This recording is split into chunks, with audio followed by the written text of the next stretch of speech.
tu as vu que le GSXF marchait très bien, impeccable. On a refait la rampe d'origine. Bon, tout ça c'est très bien, sauf que rampe d'origine veut dire bridage quand même. Hein.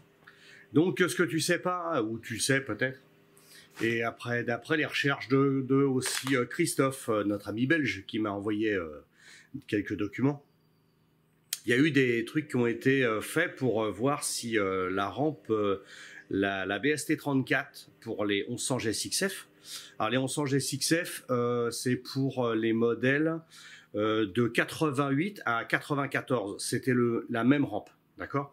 Mais ça intéresse aussi les gens qui ont des GSXR 1100. Parce que le GSXR 1100 de 86 à 88, c'est la même rampe. C'est une BST34 aussi. Donc ça, c'est intéressant. Parce que cette rampe-là, elle est bridée. Eh oui, elle n'a pas l'air comme ça, mais elle est bridée. Alors, je ne vais pas te redémonter la rampe de carbu. Hein. J'en ai une juste là. Donc, je vais te sortir le fameux boisseau, hein, que tu te souviens.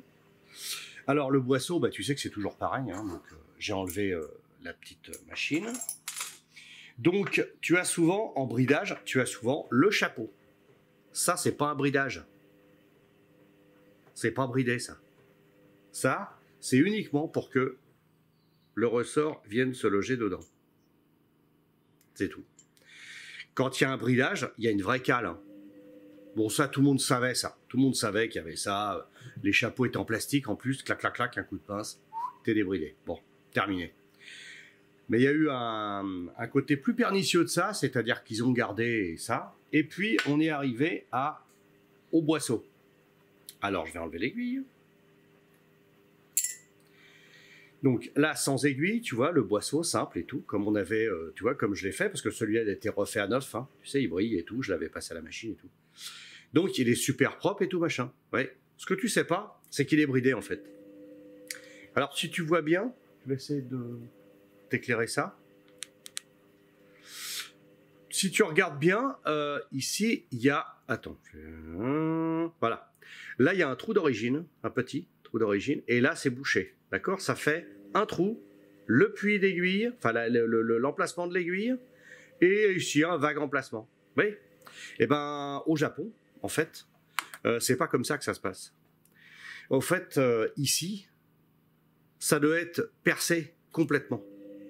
Donc ici, là, tu as des trous de 2 mm.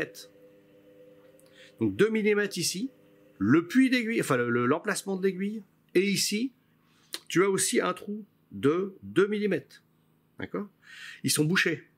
Alors à quoi ça sert? Alors tu vas me demander à quoi ça sert. En fait, à quoi peuvent bien servir ces petits trous? Et tout ce système-là, pourquoi boucher ça et tout? Ben, en fait, ton boisseau, comme il est avec une membrane, il marche avec une dépression.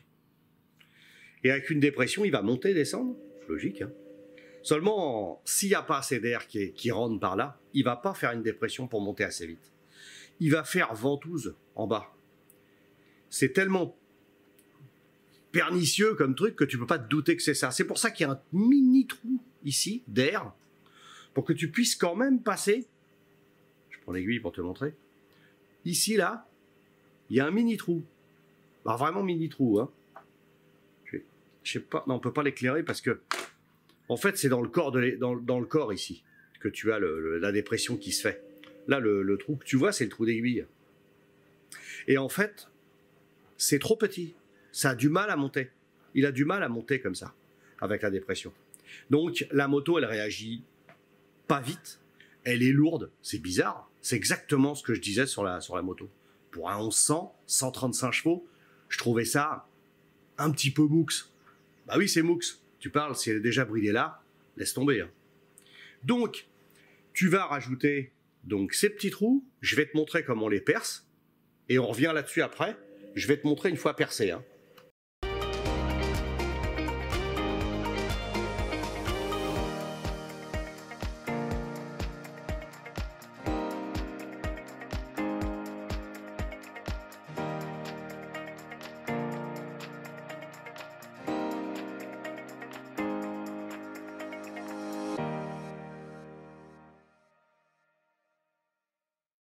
Alors, comme je l'ai dit, on part sur une mèche de 2 mm.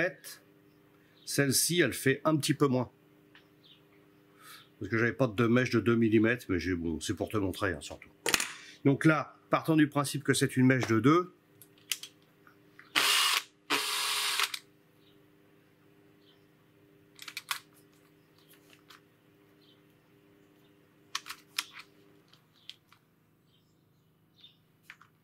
elle n'a pas l'habitude de se mettre à 2 mm. Hein.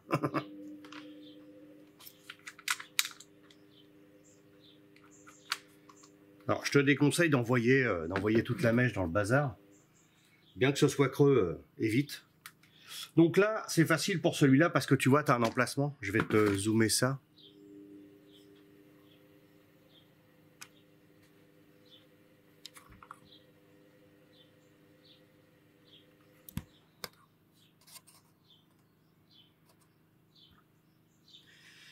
Donc, je vais te montrer.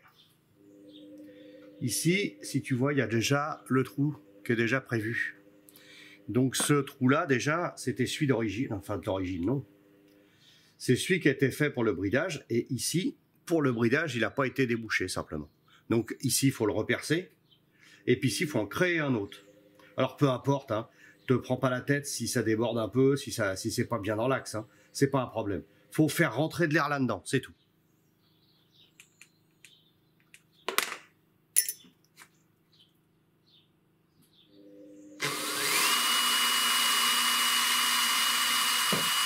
Voilà, hop, c'est fini. Voilà, si tu vois bien, normalement, je vais t'éclairer, voilà. Voilà. Là, tu vois, on est à un trou d'1,5 mm, mais normalement, il faut passer à 2 mm. Moi, je te conseille de commencer avec une petite mèche, et puis de continuer avec une mèche un petit peu plus grosse. Pour l'instant, on a fait ça, on va faire l'autre. Tu fais gaffe parce que l'autre, il n'a pas d'empreinte. Là, c'était facile, il y avait une empreinte. Mais là, il n'y a pas d'empreinte.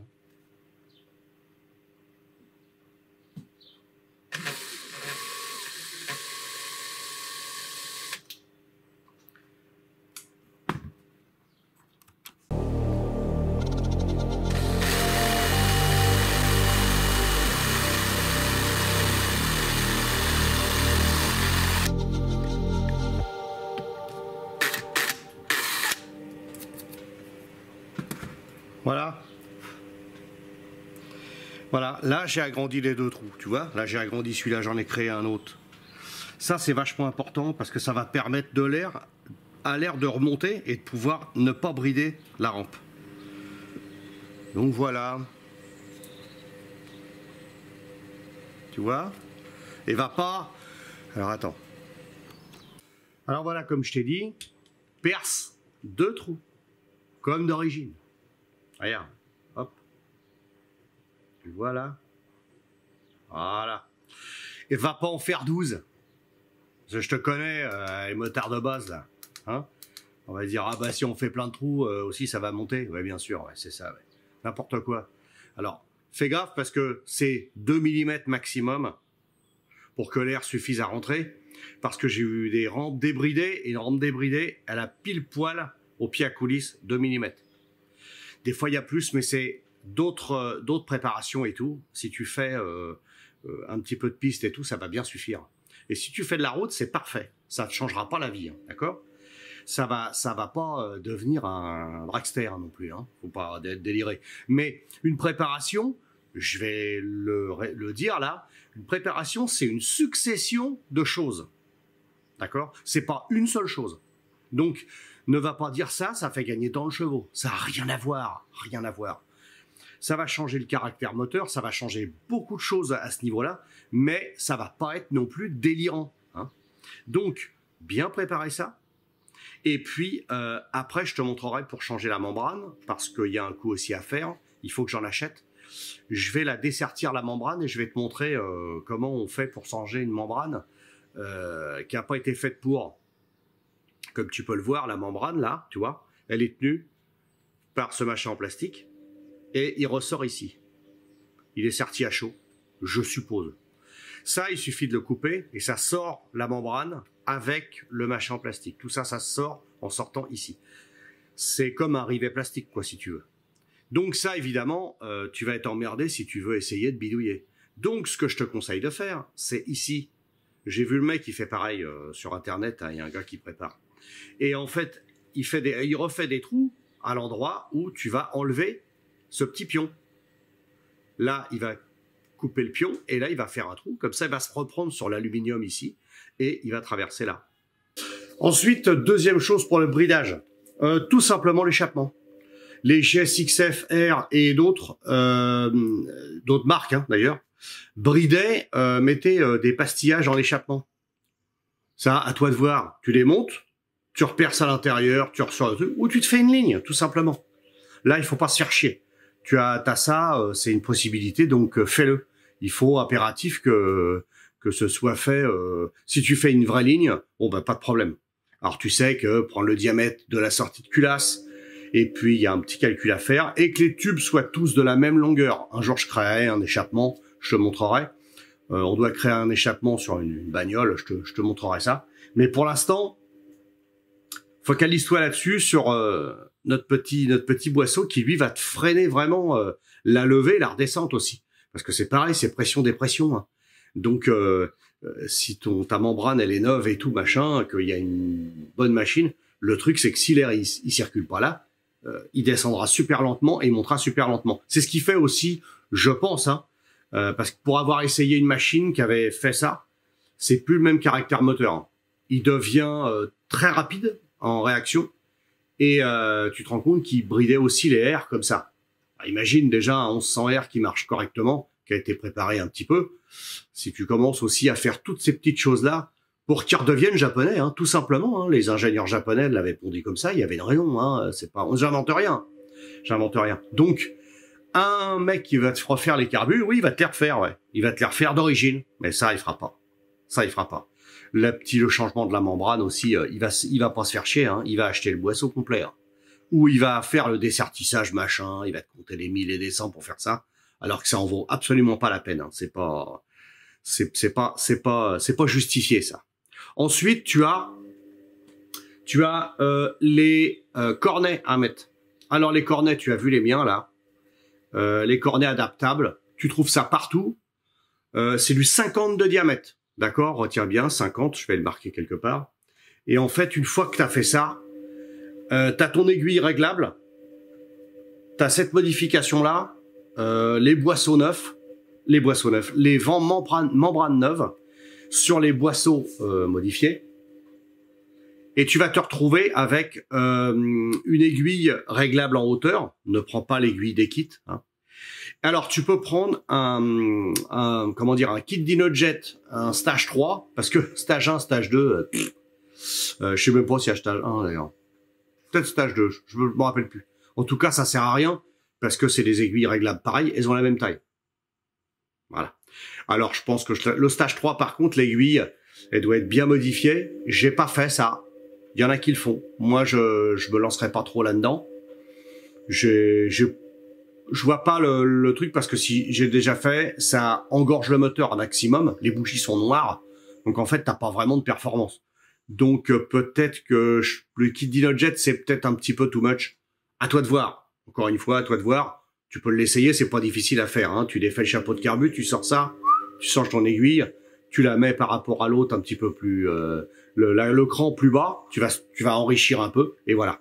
Mais, je te dis, avec les cornets, réglage dépression, réglage richesse. Eh oui, les cornets, tu fais rentrer plus d'air, faut rentrer plus d'essence. Il y a un réglage à faire. Ça va te changer encore. La carburation, c'est assez précis et c'est assez merdique parce que souvent tu te retrouves avec des écarts. Le lundi elle marche, tu fais 2-3 petits trucs, le mardi marche plus. Hein. Donc il faut régler ça correctement. Donc pour l'instant on en est là, je vais te montrer le reste. Encore pour finir sur cette rampe. Alors quand tu continues dans cette optique-là de préparer un F, alors il y a plein de trucs qui ont été dit, machin et tout. Moi j'ai pas vérifié. En tout cas, il y a un boîtier CDI. Tu remplaces celui du F par un boîtier GSX-R 1100 pour ton GSX-F. Alors évidemment c'est un 32900 là, les 32940 C00. Je vais le marquer en bas. 32 946 00, c'est le Denso le CDI qui va gérer l'allumage. Hein. C'est tout, il n'y a rien d'autre là-dessus. Par contre, apparemment, il y aurait un gain quelque part. Moi, j'en avais pas, mais j'avais celui du 750, tu sais que j'avais acheté là, avec le moteur mort, mais j'avais mis tout le faisceau électrique du 750 GSXR, même année à peu près. Et c'est un 32 900 aussi, mais c'est un 20 C30. Alors, moi, je vais faire l'essai avec le 20 C30. Je te marquerai ce que ça a fait. Et si ça marche déjà. Et tu verras au fil des vidéos, je vais essayer de remonter ça avec ce boîtier-là. Parce que je vais pas me faire chier à le changer. Hein, ça m'emmerde. Donc, je vois pas ce que ça peut changer de trop. Si ça peut être... Alors, le gain, peut-être. Néfaste, je pense pas. Je pense pas que l'allumage il soit modifié à ce point-là pour entre un R et un F, un 750 et un machin. Il y a pas d'électronique dedans, c'est un carbu, il y a pas d'injection, il y a pas de choses comme ça. Donc je pense pas qu'il y ait d'incidence. On va essayer, on verra bien. Si ça marche pas, bah je remettrai un boîtier de F. Par contre, faut bien te mettre dans l'idée que le boîtier CDI, il a des cosses plates sur je crois le R. Et le F, moi, j'ai des aiguilles, ou l'inverse, je sais plus. Donc, il y a des trucs que je pourrais pas faire. Il va falloir prendre un bout d'un faisceau d'un, remettre l'autre, ça va être la vraie plaie. Donc, j'espère que ça va monter, que ça va marcher. Et donc, là-dessus, on est OK pour ce qui est de la préparation du GSXF. On va dire, je vais pas te mentir dans les dates, GSXF de 88 à 94. Ces modèles-là, ils sont préparables avec de la pièce GSXR, 750 et 1100. Principalement 1100. Voilà. Je pense que comme c'était le fer de lance, je pense qu'ils ont dû mixer un peu les deux. Mais attention, des pièces pas compatibles. Dans la liste que je viens de te donner, elle n'est pas exhaustive. Elle peut changer. Moi, je te dis ce que je sais et ce que je suis pas sûr. Donc là-dessus, il faut faire des essais. Mais en tout cas, la préparation que je t'ai montrée, déjà, c'est bon. Maintenant, on va couper les membranes et démonter les membranes pour récupérer le petit raccord plastique, tu sais, qui est au milieu.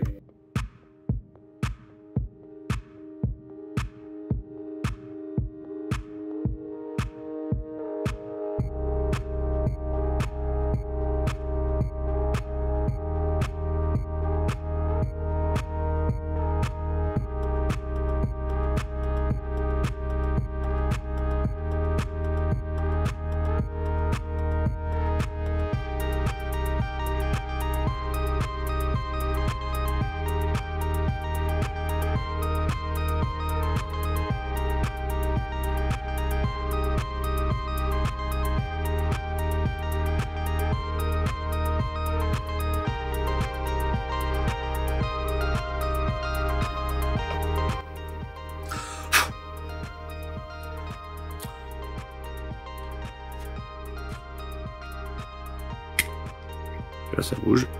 Toc. Voilà.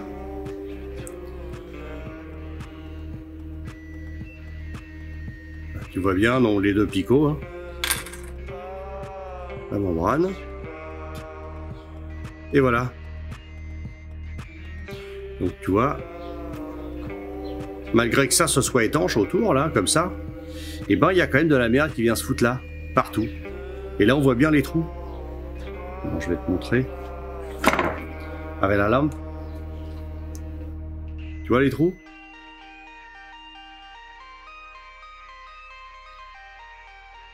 Voilà. Donc là, en fait, on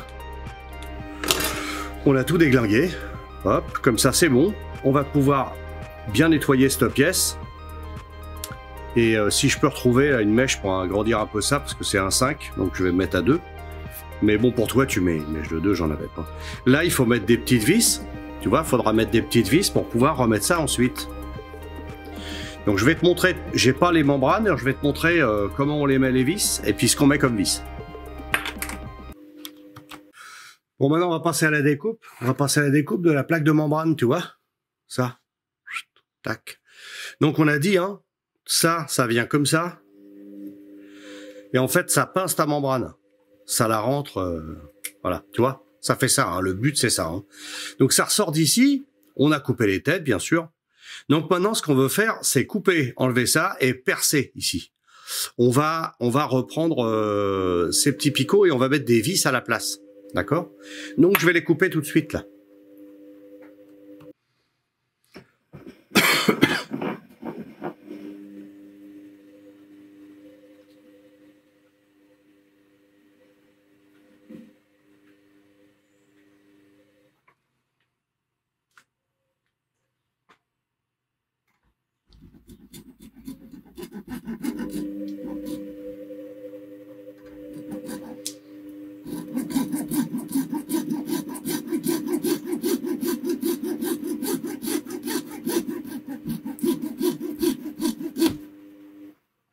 Voilà. Voilà. Ce qu'on doit obtenir, c'est ça. Alors, on va dégraisser un petit peu ça.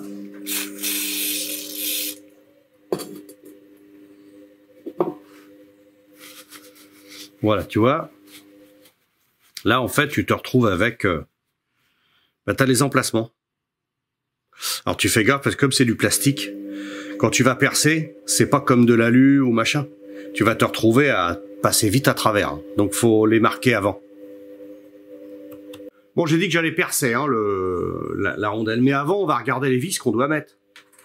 Alors, tu vois, voilà, le trou, tu vois.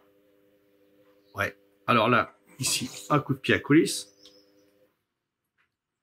Et qu'est-ce qu'on obtient? On obtient 3.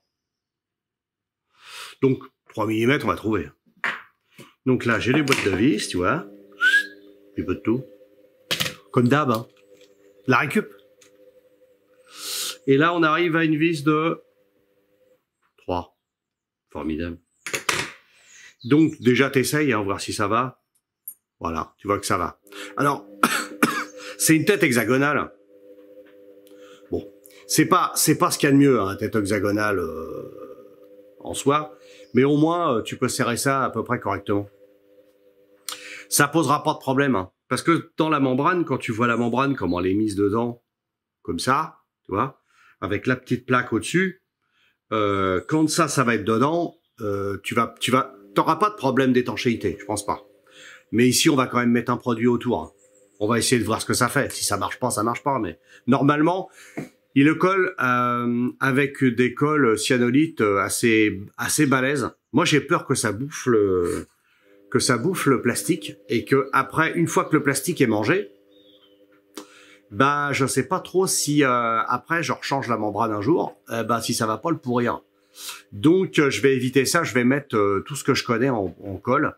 Mais bon, tu vas quand même mettre 2 vis balèzes. Hein.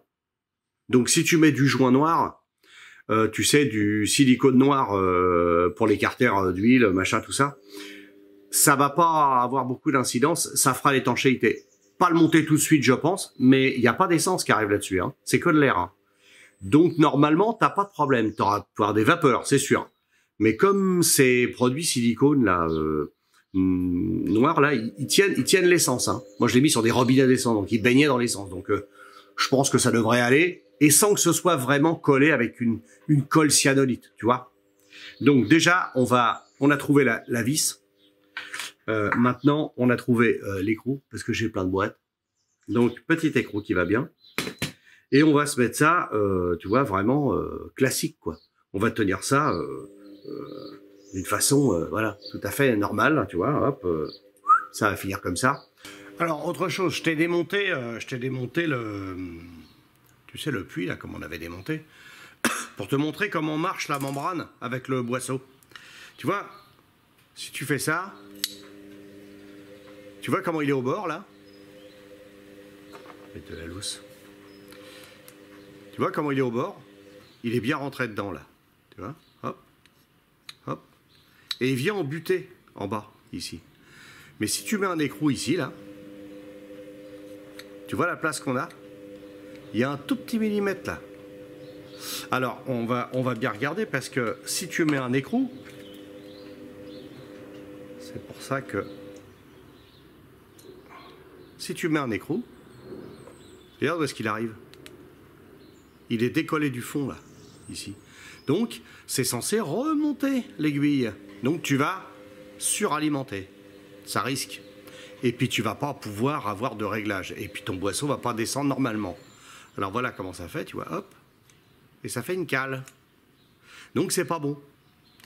Donc dans l'absolu, ce qu'il faut faire, c'est prendre la vis que tu as, la mettre, et là on va gagner un peu là. Tac. Tu vois le fond? Bah, le fond il est déjà plus près. Mais moi je peux meuler ça. Je peux meuler la tête, pas de problème. Si je la monte avec du frein filet, je vais pouvoir meuler la tête et arriver à monter au-dessus un écrou. Alors attention, l'écrou il va se retrouver, il va falloir le serrer correctement, monter à la cyanolite, enfin au frein filet rouge, pour éviter qu'il se dévisse un jour. Tu vois le problème.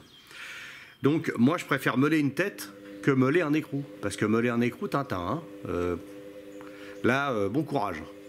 Donc moi je vais meuler la tête pour que on arrive ici vraiment, là tu vois, on n'y est pas encore. On n'est pas embuté. Donc pour arriver bien au fond du boisseau. Ça c'est super important parce que si tu veux un écrou trop gros, je te dis pas les réglages, ça va être n'importe quoi. Hein. Donc voilà, on va partir là-dessus.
Donc on va faire un essai.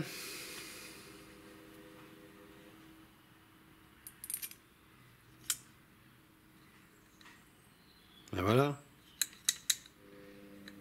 Là tu vois si je l'enlève. Hop.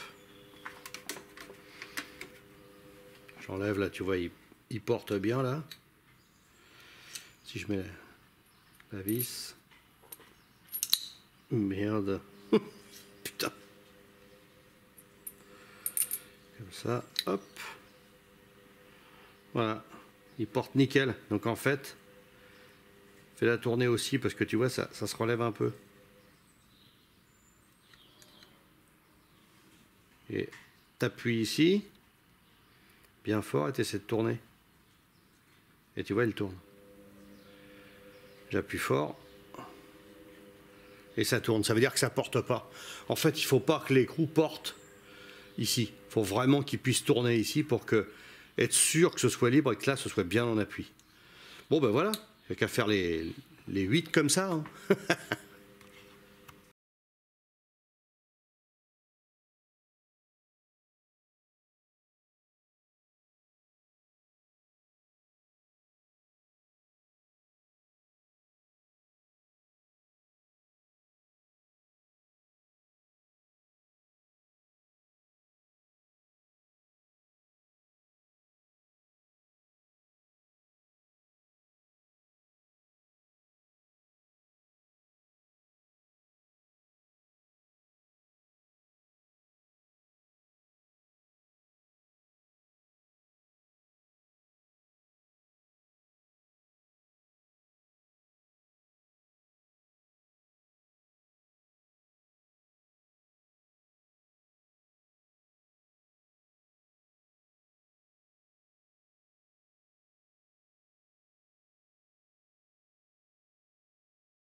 Merci mon ami.